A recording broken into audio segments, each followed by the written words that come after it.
Hello everybody. In this lecture we will study the Faraday's rotation principle. We will study how we'll study a few components, microwave components that are based on the Faraday's rotation principle.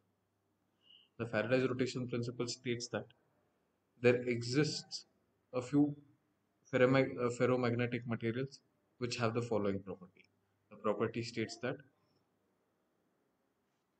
some of the EM waves flowing through this ferromagnetic material are uh, the polarization of the EM waves flowing through the ferromagnetic material are rotated in a certain angle irrespective of the direction of the flow.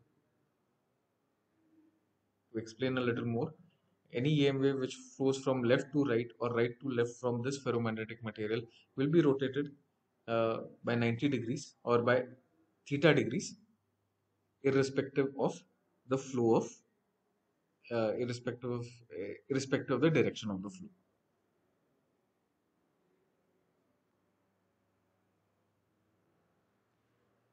There are a few standard devices which are based on this Faraday's isolation principle.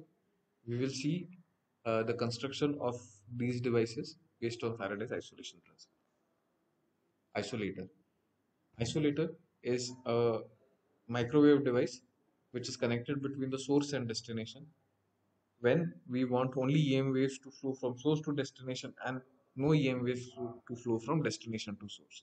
So isolator basically uh, allows all the EM waves to flow in one direction but obstructs all the EM waves which are flowing from the opposite direction. It is equivalent to a diode. Isolator is used when we do not want our source to get uh, affected by the reflected power when the load is not matched. Let's see the construction of the isolator.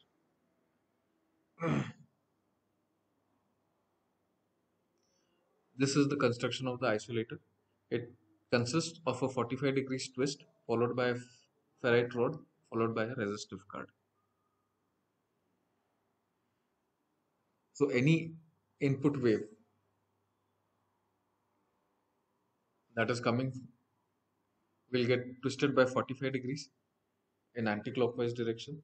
The ferrite rod rotates it back, rotates it in 45 degrees in clockwise direction, and this 45 degrees get cancelled out. Thus, the electromagnetic wave flows as it is. In the reverse direction, the ferrite rod rotates it clockwise direction by 45 degrees. The twist again rotates it by 45 degrees in clockwise direction.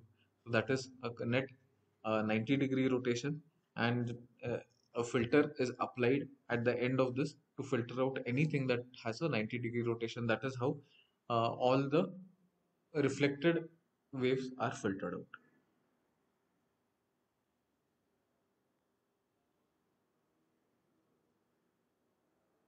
The next device is called as a gyrator.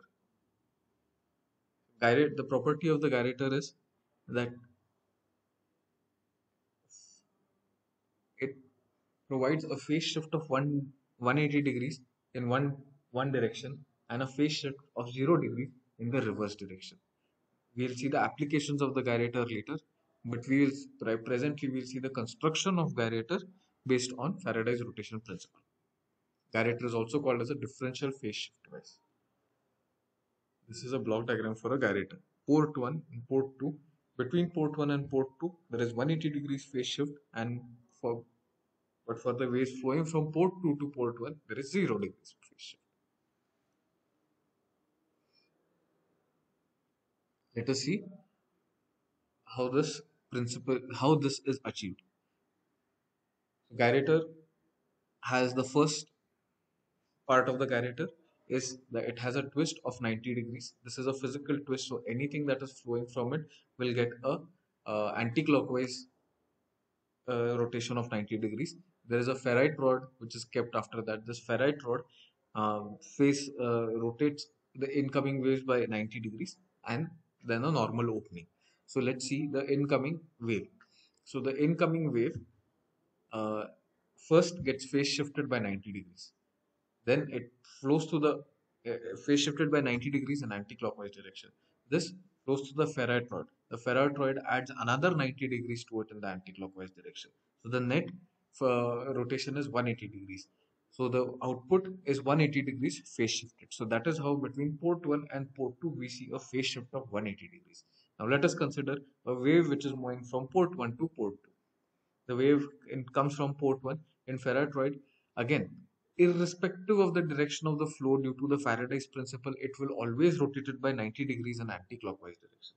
So the wave coming from port 2 will get rotated by 190 degrees in the ferrite rod. Now it comes after flowing through the ferrite rod, it meets the physical twist. The physical twist, as it is going in the opposite direction, will rotate it in clockwise direction. So this gets cancelled out and the wave flows as it is, and this is how a gyrator functionality is achieved. So the wave which is flowing from port 2 to port 1 will have a phase shift of 0 degrees, but the wave which is flowing from port 1 to port 2 will have a phase shift of 180 degrees.